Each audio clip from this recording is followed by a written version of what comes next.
Kabar terupdate sore ini tanggal 13 September tahun 2024 PKH BPNT berikut, ada saldo masuk KKS di bank dan wilayah ini terupdate di media sosial. Assalamualaikum warahmatullahi wabarakatuh, apa kabar semuanya, semoga selalu sehat, dilancarkan rezekinya, dimudahkan segala urusannya, amin. Nah, di video kali ini saya akan berbagi informasi yaitu aturan penting terkait pencairan bantuan PKH tahap 5 dan BPNT tahap 6 alokasi September-Oktober tahun 2024. Nah, lalu kira-kira ada aturan terbaru seperti apa ya? Maka dari itu simak terus videonya sampai selesai agar supaya tidak menimbulkan gagal paham dalam menyerap informasinya. Namun sebelum itu jangan lupa dukungannya untuk channel ini, TV-ku ini dengan cara subscribe dan like jika dirasa bermanfaat dan agar tidak ketinggalan informasi terbaru selanjutnya.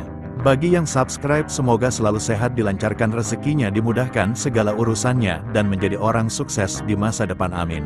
Nah oke, langsung saja berikut ini terkait peraturan terbaru pencairan bantuan PKH tahap 5 tahun 2024. Nah, perlu diketahui bahwasanya pencairan bantuan PKH di tahun 2024 itu masih sama ya, pencairannya melalui kartu KKS dan nominalnya pun bisa berbeda-beda ya, tergantung komponen yang dimiliki. Nah, selain itu juga sudah ada peraturan yang sudah ditetapkan dalam hal pencairan PKH di tahun 2024. Jadi untuk bantuan PKH itu adalah bantuan bersyarat.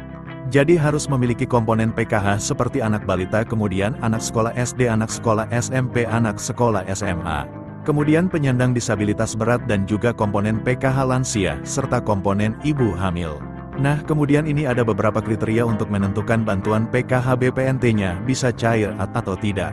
Nah, jadi yang pertama peraturannya itu para KPM harus terdaftar di dalam DTKS, jadi mulai dari anak balita SD, ibu hamil, kemudian anak SMP, anak SMA, penyandang disabilitas, dan lansia tersebut harus masuk di dalam DTKS dan aktif sebagai penerima bantuan PKH. Kemudian yang kedua, di dalam keluarga maksimal, hanya 4 komponen saja yang bisa masuk ke dalam bantuan PKH.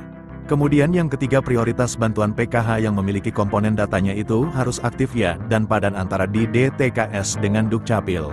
Kemudian peraturan yang kelima, jika kalian terdaftar sebagai penerima bantuan PKH anak sekolah, baik itu SD, SMP maupun SMA, ini datanya harus terdaftar di aplikasi Dapodik sekolah masing-masing dan datanya badan dengan di DTKS, jadi tidak boleh ada perbedaan.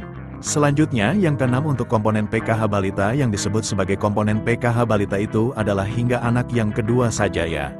Apabila ada balita ketiga ataupun balita keempat dan seterusnya, maka sudah tidak dapat dibilang penerima bantuan PKH lagi ya, karena dibatasi sampai balita kedua saja. Selanjutnya peraturan ke-8 untuk komponen disabilitas, jadi maksimalnya itu ada 4 orang ya yang bisa menerima bantuan PKH. Kemudian selanjutnya untuk komponen lansia, peraturannya adalah yang dibilang komponen PKH lansia sama seperti penyandang disabilitas, yaitu maksimal 4 orang saja. Kemudian peraturan selanjutnya untuk komponen lansia tersebut itu usianya harus mencapai minimal umur 60 tahun ke atas. Selanjutnya untuk komponen cucu itu juga bisa masuk ke dalam pencairan bantuan PKH asalkan lolos sebagai penerima dan memenuhi persyaratan. Kemudian peraturan selanjutnya untuk komponen ibu hamil, jadi yang dianggap atau dibilang komponen PKH ibu hamil adalah hanya sampai kehamilan yang kedua saja ya, jadi apabila memilih yang ketiga kalinya atau keempat kalinya itu sudah tidak bisa dapat bantuan PKH. Kemudian juga memiliki anak yang normal, yang bersekolah di jenjang SD, sedangkan untuk yang nominal penyandang disabilitas dan anak sekolah SD itu nominalnya berbeda-beda, lebih besar penyandang disabilitas SD. Maka yang masuk komponen PKH adalah komponen disabilitas yang didahulukan, jadi sudah jelas, yaitu adalah peraturan bantuan PKH di tahun 2024. Sementara untuk jadwal pencairannya jika tidak ada perubahan akan dicairkan di antara bulan ini atau Oktober tahun 2024. Nah berikut ini KPM yang sudah cair KKS-nya, berikut saldonya cair segini 400.000 kemarin daerah Cilacap Bank Mandiri yes cair-cair, semoga yang lain menyusul cair, amin. Nah sekian dulu informasi ini, semoga bermanfaat bagi semua. Assalamualaikum warahmatullahi wabarakatuh.